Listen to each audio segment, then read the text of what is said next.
คือหูทั่วถึงชั่วดีสังฆคุณทูลไว้ในชีวิตเพื่อช่วยปิดปลดทุกข์เป็นสุขีโดยบุญอภิวันอัญชลีสวัสดีโดยการนิรันดร์เทิน10 นิ้วกราบแนบใต้ไหว้สาปารมีธรรม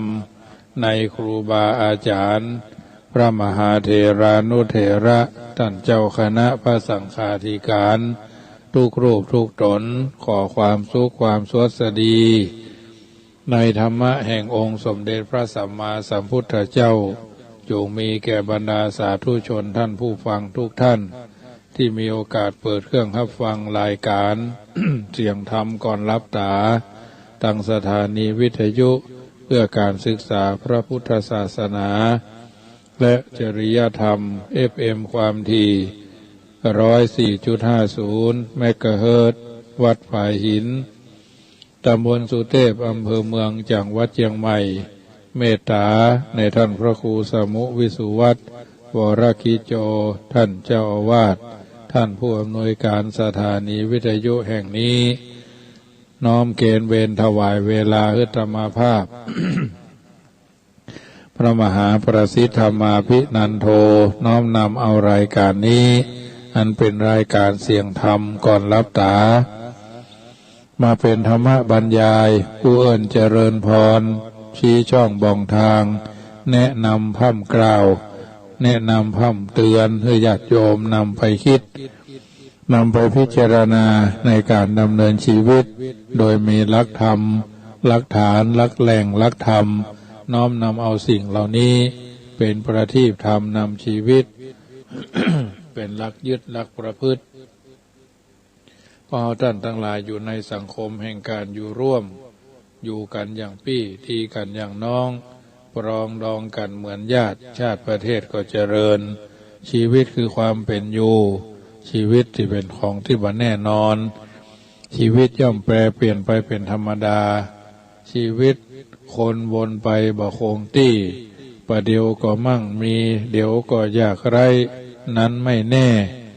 หัวเราะรื่นขื่นขมระทมแปรชนะแพ้แลกลับสลับกันอนิจจังดังนี้หรือชีวิตพรหมลิขิตขีดเส้นเป็นแม่นมั่นมีเกิดแก่เจ็บตายคล้ายคลึงกันไม่นานวันก็พลันพรากจากโลกไปโบราณสอนสั่งไว้เตือนใจว่า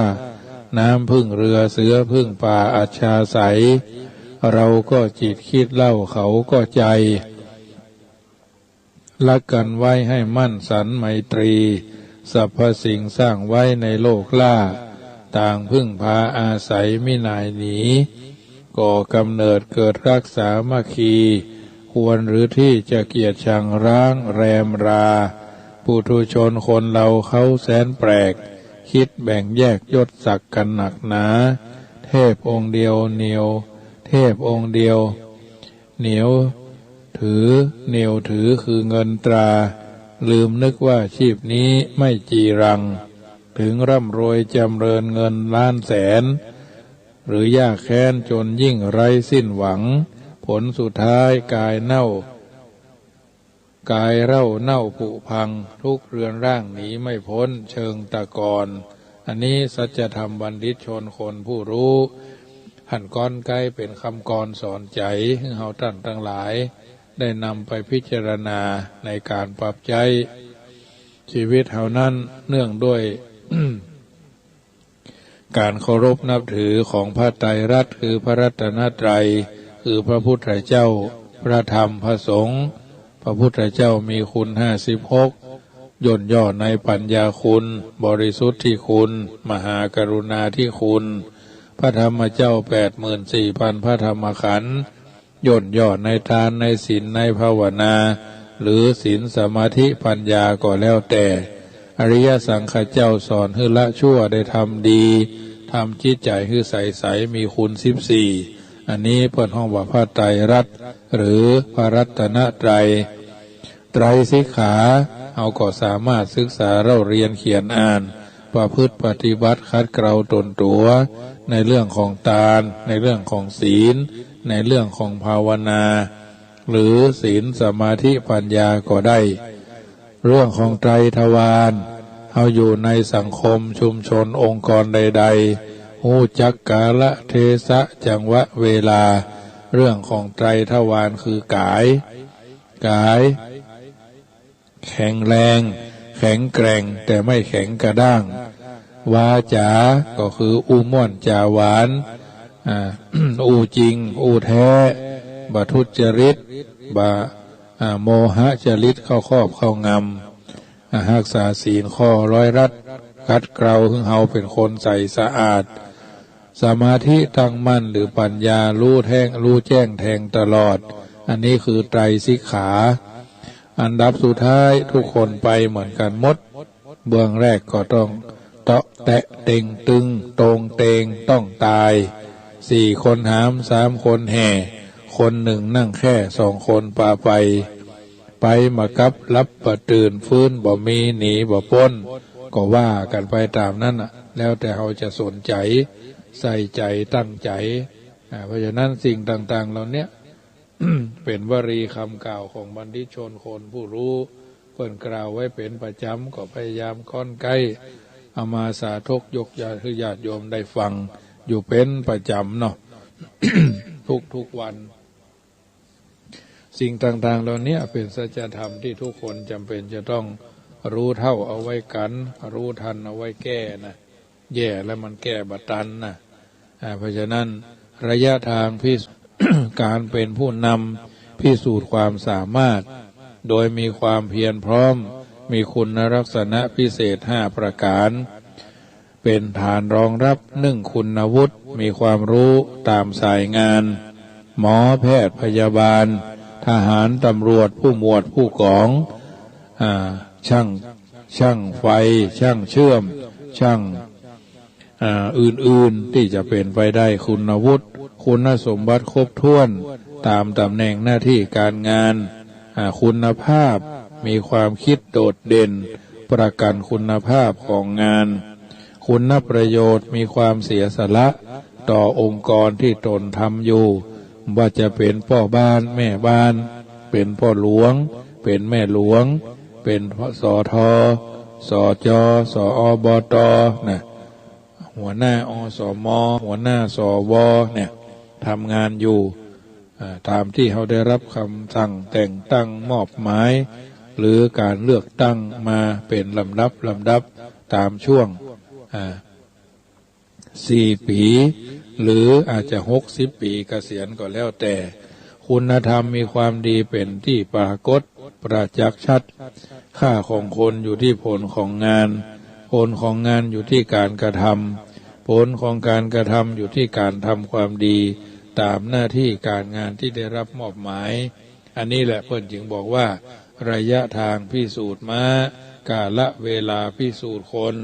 บุญกุศลพิสูจน์ศรัทธา วาสนาพิสูจน์บารมีความดีพิสูจน์คุณธรรมการเป็นผู้นำพิสูจน์ความสามารถความเพียรพร้อมและมีคุณลักษณะพิเศษอย่างที่ได้กล่าวนะคุณวุฒิคุณสมบัติคุณภาพคุณประโยชน์สุดท้ายก็คือคุณธรรมจึงนำมาเสนอให้ญาติโยมสาธุชนท่านผู้รู้ทุกคนทุกท่านนำไปพิจารณาวันนี้เป็นวันคล้ายวันพระราชสมภพในพระบาทสมเด็จพระวชิรเกล้าเจ้าอยู่หัวผู้ทรงพระคุณอันประเสริฐดังที่เฮาท่านทั้งหลายทราบว่าทีฆายุโกโหตุมหาราชาทีฆายุโก เกิดประเสริฐศัพท์โหตุพรันโสมนัสอัจฉาไสยมหากษัตริย์สวัสดิผลมงคลชัยราชาให้เลิศล้ำจำเริญชนอติเรกวัสสตังชีวตุโปรดดำรงอยู่จนพ้นพรรษามากเกินกว่า100 ผ่านแห่งการฝนอติเลกวัสสตังชีวตุโปรดดำรงอยู่ให้ผ่านไปจน100 ปีพ้นเจริญจริงยิ่งยืนนานอติเลกวัสสตังชีวตุโปรดดำรงอยู่ดีของชีวาตจนสามารถถึงปีที่100 ผ่าน ทีคายุโกโหตุอโรโคโหตุชนมายุเจริญล่วงช่วงแห่งการอย่างยาวนานโรคภัยจงไม่มีทีคายุโกโหตุอโรโคโหตุมีพระชนมายุวัดนิรัตติใสยาวนานให้โรคมวลร้วนหลีกหนีสุขิโตโหตุปรมินทรมหาราชาขอให้องค์ปรมินทร์ปิ่นภูมิมหากษัตริย์สีมีสุขพรันสิทธิกิจจังราชกิจสำฤทธิ์หมดสิทธิกรรมังกรรมปรากฏลังสลิดสิทธิศัพท์สิทธิราโภลาภสำฤทธิ์ประสิทธิผลจนครบครันนิชโยนิจจังนิจนิรันดร์เป็นองค์พระทรงชัยปรมินทรมหาวรัสสะภวตุสัพพทาแก่องค์พระปรมินทร์ปิ่นไอศูนย์จริงจำรูนสุขสวัสดิ์นิรัตติใสแก่องค์พระมหาราชแห่งชาติไทยทุกเมื่อได้นิจนิรันดร์นั้นด้วยเทินตมาภาพพระมหาประสิทธมาภินันโทขอถวายพระพรพระทรงพระเจริญยิ่งยืนนานในนามของข้าเจ้าพระสงฆ์เผยแผ่ธรรมในนามตั้งสถานีวิทยุวัดขึ้นพุทธศาสนาและจริยธรรมทุกคืนวันเสาร์วันอาทิตย์วันจันทร์วันอังคารวันพุธวันพฤหัสเพราะฉะนั้นพระบาทสมเด็จพระปรมินทรรามาธิบดีพระวชิรเกล้าเจ้าอยู่หัวมีพระราชดำรัสประกาศพระองค์เป็นพุทธศาสนูปถัมภกว่าข้าแด่พระสงฆ์ผู้เจริญแต่เดิมข้าพระเจ้าได้มีจิตศรัทธาเลื่อมใสและได้ถึงพระรัตนตรัยเป็นสรณะโดยวิธีนั้นๆอยู่แล้วฉะนั้นบัดนี้ข้าพเจ้าได้ถลิงถวายราชสมบัติบรมราชาภิเษกแล้วซึ่งขอมอบตัวแด่พระพุทธเจ้าพระธรรมเจ้าพระสังฆเจ้าจะได้รับการจัดการให้ความคุ้มครองรักษาพระพุทธศาสนา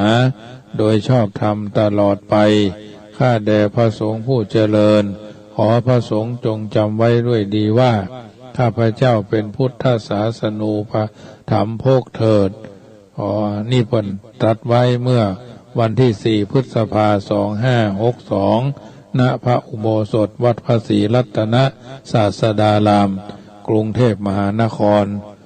กรุงเทพมหานครนี่เพิ่นก็มีชื่อยาวเนาะว่ากรุงเทพมหานครอมรรัตนโกสินทร์มหินทราอยุธยามหาดีลกพบนพรัตน์ราชบุรีบุรีรมย์ราชนิเวศสถานอมรพิมานอวตารสถิตสักยะวิษณุกรรมประสิทธิ์เนี่ยชื่อของกรุงเทพมหานครยาวเฟ้ยแหละเป็นจังหวัดที่ชื่อยาวที่สุดในโลกในประเทศไทยเนาะเพราะฉะนั้นอันนี้ก็ถือว่าเป็นสัญลักษณ์ของเมืองไทยเป็นลำดับมาวันนี้ท่านทั้งหลายอาจจะไปทำกิจกรรมถวายเป็นพระราชกุศลที่หันที่นี่หน่วยงานนั้นหน่วยงานนี้เนาะเพลพัดวัดกวาดตามที่ท่านทั้งหลายมีความหันดีหันงามกันเนาะค่ำคืนนี้ก็จะอู้เรื่องธรรมจรณะกถาธรรมจารีสุขังเสติจะได้ ฉลองประดับปัญญาบารมีเพื่อเป็นการถวายเป็นพระราชกุศลแด่องค์บรมบพิตรพระราชสมภารเจ้าผู้ทรงพระคุณอันประเสริฐวันที่28 กรกฎาคมด้วยความฮักด้วยน้ำใจด้วยความนับถืออย่างบริสุทธิ์ที่ประสบนิกรชาวไทยและคณะสงฆ์ทุกระดับชั้นทั่วพระราชอาณาจักรมีความจงรักขึ้นชื่อว่าความจงรักความเคารพนับถือเชื่อถือด้วยน้ำใสใจจริงน้ำใจซื่อสัตย์สุจริตบ่คิดทรยศชื่อว่าความภักดีความจงรักภักดีจึงมีความหมายว่าความฮักความเคารพนับถือโดยน้ำใจบริสุทธิ์ซื่อสัตย์สุจริตบ่คิดทรยศทั้งต่อหน้าและรับหลังดังเช่นบุตรธิดามีความเคารพ รักเชื่อถือในแม่ในพ่อศิษยานุศิษย์มีความเคารพรักเชื่อถือในครูบาอาจารย์ผู้น้อยมีความเคารพนับถือเชื่อถือในผู้ใหญ่ผู้ใต้บังคับบัญชามีความเคารพรักเชื่อถือในผู้บังคับบัญชาประชาชนพลเมืองมีความเคารพรักเชื่อถือในประมุขของตน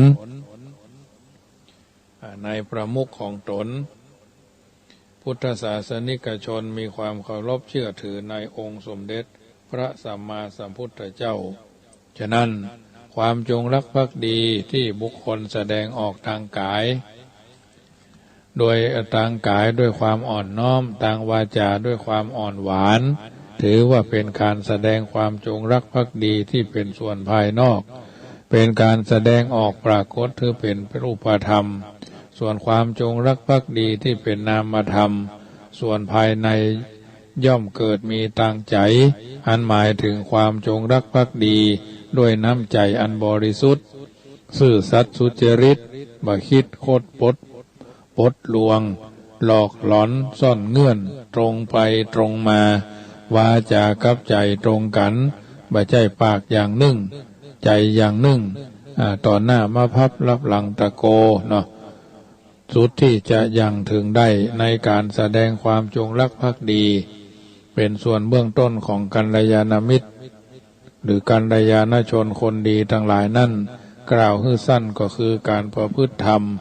จึงได้นำบาทพระคาถาพุทธภาษิตมาริคิดไว้เป็นอุเทศว่าธรรมจารีสุขังเสติบุคคลผู้มีปกติประพฤติธรรมย่อมอยู่เป็นสุขดังนี้คำว่าประพฤติก็คือการปฏิบัติการประพฤติธรรมก็คือการปฏิบัติธรรมการปฏิบัติธรรมก็คือการทำตามหน้าที่เพราะคำว่าธรรมะคือหน้าที่มีอรรถะรายประการเช่นธรรมะคือความจริงธรรมะคือความถูกธรรมะคือความดีธรรมะคือความชอบกล่าวคือชอบธรรมเป็นธรรมยุติธรรมธรรมะคือเหตุผลและธรรมะคือหน้าที่นอกจากนี้ธรรมะได้แก่คำสอนที่เป็นหลักคู่กับพระวินัยที่เป็นคำสั่งหรือข้อบังคับที่สมเด็จบรมศาสดาสัมมาสัมพุทธเจ้าตรัสไว้โดยชอบแล้วก็คือตรัสไว้ถูกต้องแล้วได้แก่ตรัสไว้บ่ผิดถูกต้องโดยเหตุโดยผลโดยเป็นต้นเป็นสายหรือโดยข้อเท็จจริงข้อจริงเป็นสัจธรรมเป็นคำสอนที่มีความจริงเป็นแกนพิจารณาเมื่อใดความจริงเมื่อนั้นบ่คลาดเคลื่อนจากความเป็นจริงเป็นสิ่งที่พิสูจน์ได้บ่ล่วงกาลบ่ล่วงสมัย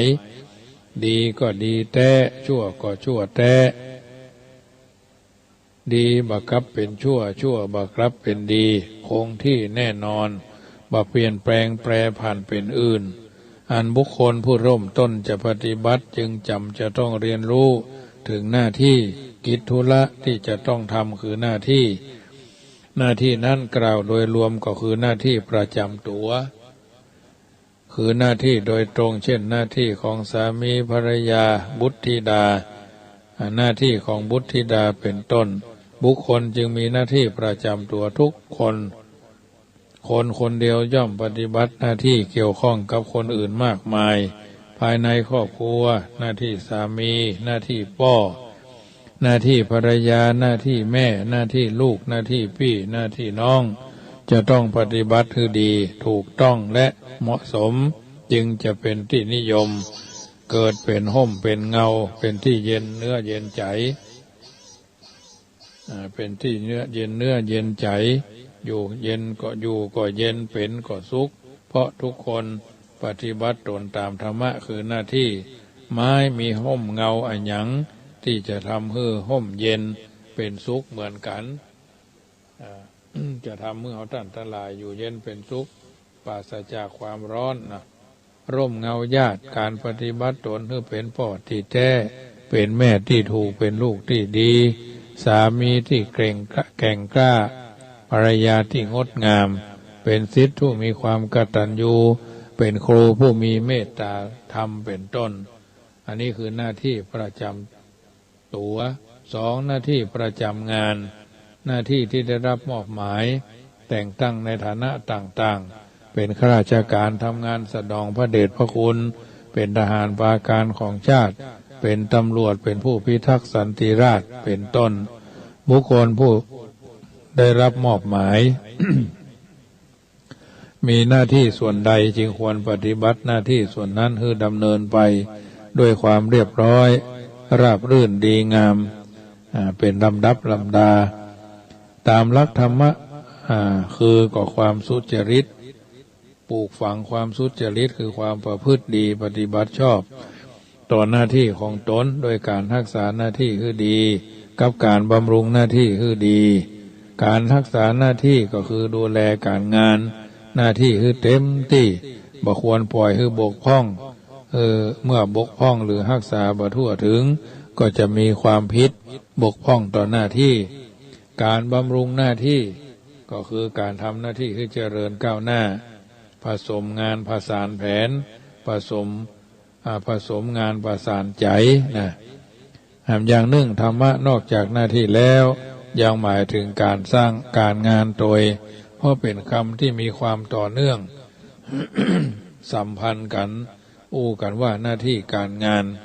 ความจริงสาระของชีวิตบุคคลอยู่ที่ผลของงานการงานคือหัวใจของชาติชาติจะมั่นคงประชาชนจะมั่งคั่งดังที่กล่าวกันว่างานดีมีโภคาป่าฮือสุขสมบูรณ์การงานจึงจะเป็นรากฐานดังนั้นบุคคลผู้แสวงหาทรัพย์สินเงินทองจึงจะต้องทำงานคือนักเป็นงานยากงานง่ายงานนักงานเบางานเล็กงานน้อยก็ตามเมื่อมีงานทำจึงบากบั่นทำไปโดยบ่ถอยหลังวางฝ่าทุกไปสู่สุขต่างหน้าบุคคลผู้มีงานทำบอกว่าจะเป็นงานส่วนตัวงานส่วนรวมงานบ้านงานเมืองจำต้องเป็นคนขยันหมั่นเพียรมีใจตื่นอยู่เสมอพร้อมที่จะทำงานทุกขณะมุ่งความเจริญก้าวหน้ามีกำลังกล้าแข็งบ่อ่อนแอเป็นลำดับลำดาเพราะฉะนั้นทำงานให้ดีสุกตังทำงานให้มั่นคงทันหีกรนังทำงานให้สำเร็จลงด้วยความเรียบร้อยปรินิทธิตะกรนังนะที่ชื่อว่าความวุ่นวายเพราะงานที่ข้างๆเพิ่มใหม่ขึ้นแถมอันเก่าบ่แล้วอันใหม่ก็ทำแถมเนาะที่ชื่อว่างานสับสนก็เพราะว่างานข้างๆมาปะปนกับงานใหม่งานเก่างานใหม่ผสมกันก็เกิดความสลับซับซ้อนเป็นระเบียบเป็นดินพอกหางหมูที่ชื่อว่าเป็นงานยุ่งเหยิงก็เพราะว่างานที่ข้างๆอัดยัดเยียดเก่าใหม่ใหญ่น้อยเนาะทับถมกันก็วุ่นวายบุคคลผู้เป็นนักทำงานจะต้องมีความรู้ความฉลาดความสามารถมีความตื่นตัวกระตือรือร้นหูเต้าหูทันอดีตหูเต้าหูทันอดีตปัจจุบันอนาคตก็คือมีลักอายะโกศลรู้ทางแห่งความเจริญและความรู้ก้าวรู้เกาะรู้เก็บนะอายะโกศลรู้ทางแห่งความเจริญก้าวหน้าอปายะโกศลก็คือรู้ทันแก้รู้กันรู้แก้เนาะอปายะโกศลรู้ทางแห่งความเสื่อมอุบายะโกศลรู้ทั้งเจริญทั้งเสื่อมหรือทางไปได้ทางได้ทางเสียเมื่อเป็นอุบายวิธีเช่นนี้แก้ไขว่าหูเต้าเอาไว้กันหูตันเอาไว้แก้หูทันเอาไว้แก้ไขกันเป่าไปเพราะฉะนั้นญาติโยมสาธุชนท่านผู้ฟังทั้งหลายการปฏิบัติตามธรรมะก็คือธรรมะปฏิปะมีธรรมเป็นเกาะเป็นกำบังเป็นที่ยึดเหนี่ยวเพื่อนห้องว่าธรรมะสรณะ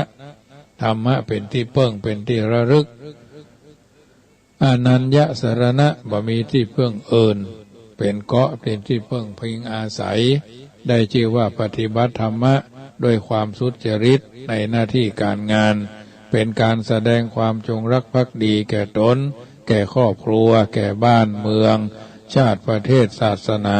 และสถาบันพระมหากษัตริย์ ปฏิบัติหน้าที่การงานด้วยความซื่อสัตย์สุจริตชื่อว่าสร้างสรรค์ไว้สร้างสวรรค์ไว้ในอกส่วนการปฏิบัติหน้าที่ก็การงานด้วยการทุจริตที่ว่าสร้างมรหกไว้ในใจบุคคลผู้ปฏิบัติหน้าที่เช่นนี้แล้วก็จะทำงานด้วยความสุจริตงานก็บ่ได้ผลบุคคลก็สับสนวุ่นวายยุ่งเหยิง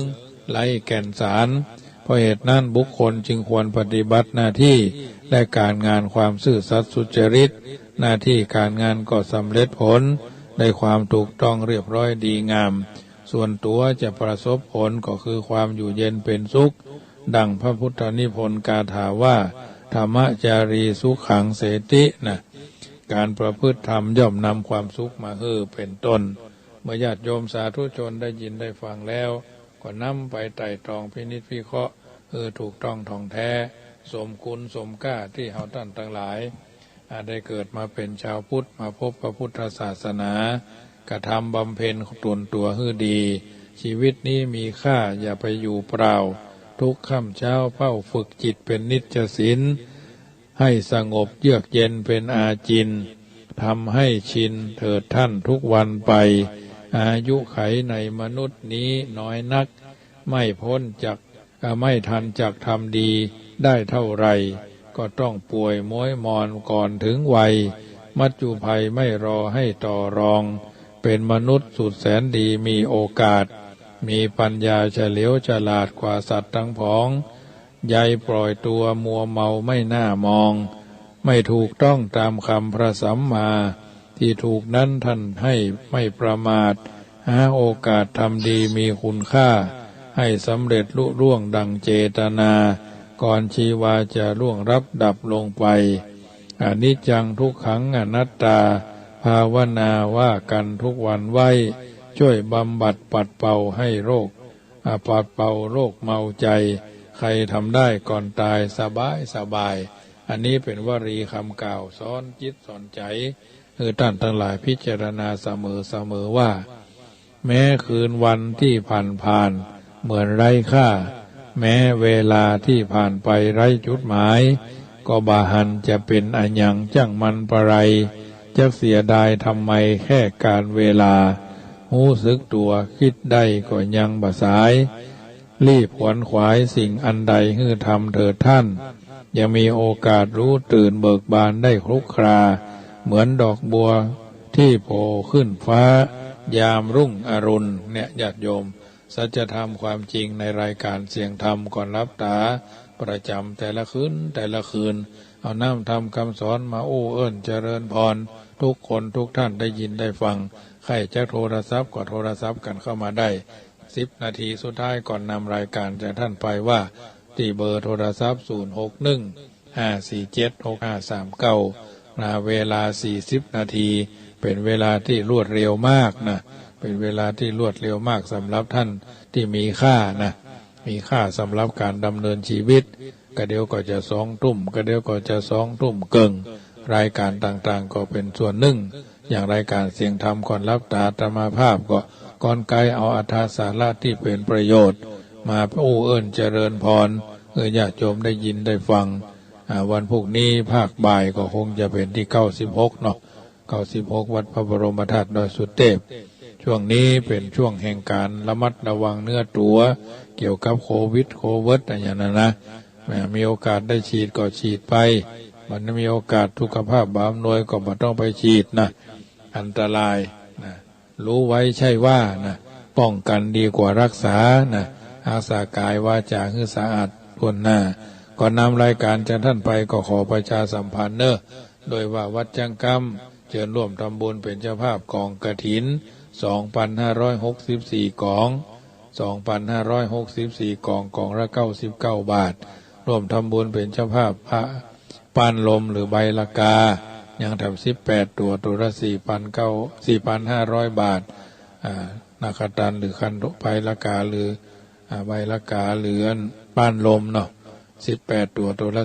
4,500 บาทนาคตันหรือคันถวยกำยันเป็นรูปจ้างยังทำ17 ตัวละ 3,500 บาท นาคาตันหรือคันโทยตัว 3,500 บาทหรือกระดิ่งหรือเด้งเนาะกระดิ่งหรือเด้งแก่นละ499 บาทอันนี้ก็ยังเหลือแถม69 แก่นเนาะอันนี้ก็ญาติโยมก็ทยอยกันโทรศัพท์กันมาส่วนเจ้าภาพกฐินนั้น 2,564 กล่องละ99 บาทพอปัจจัยยังขาดไปประมาณ 350,000 กว่าบาทจะทำให้กุฏิเป็นที่อยู่อาศัยกับพระเจ้าพระสงฆ์องค์สามเณรอาจจะมาในทิศทั้งสี่เนาะวัดมาได้เป็นของคนใดคนหนึ่งมีเจ้าอาวาสเป็นประธานในการบริหารของการคณะสงฆ์เพราะฉะนั้นส่วนจะเป็นเจ้าภาพผ้าไตรกฐินก็ไตรทุเจ้ายังเหลือทำ6 ไตรละ 1,600 บาทแล้วก็ไตรสามเณรก็2 ไตรละ 1,000 บาทอันนี้ก็น้อมเอิญเจริญพรเนื้อวันที่23 ตุลาจอดกึดจะได้ค่อยเจเถิงแปลงเจเถิงก็โทรศัพท์หาได้ ที่061-547-6539หลายคนเปิ่นย้ายตี้เนาะว่าจะเป็นโยมแม่นวลนิดโยมแม่เรนูเนาะอันนี้ก็ถือว่าเป็นส่วนหนึ่งเนอะเจริญพรฝนตกก็เชียงใหม่วันนี้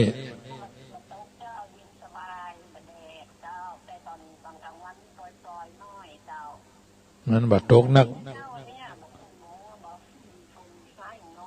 กินน้ำพริกเฮ็ดลมแล้วเนี่ย นี่น้ำพริกเฮ็ดลมวันค่ำวันนี้นะถึงเจ้าถึงเพนวันพุกนี่เจ้าวันพุกนี่ก็คั่วฟักที่ไหม้นะคุณนะ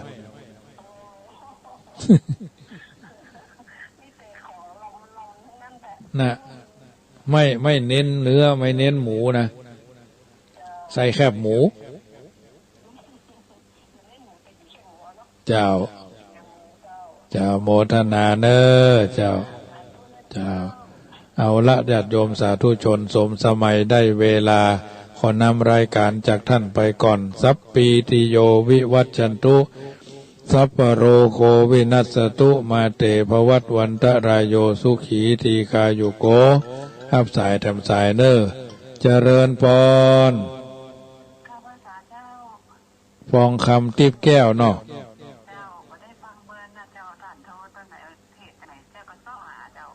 เอาเดี๋ยวนี้ฟังดังไหนการมีถึงวันเจ้าโมทนาแม่เนอเจ้า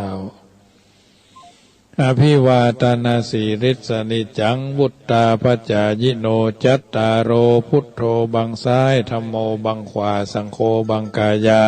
อรหังบังเกสาอรหังพุทโธนะโมพุทธายะอายุวันโนสุขังปะลังขอเจริญพร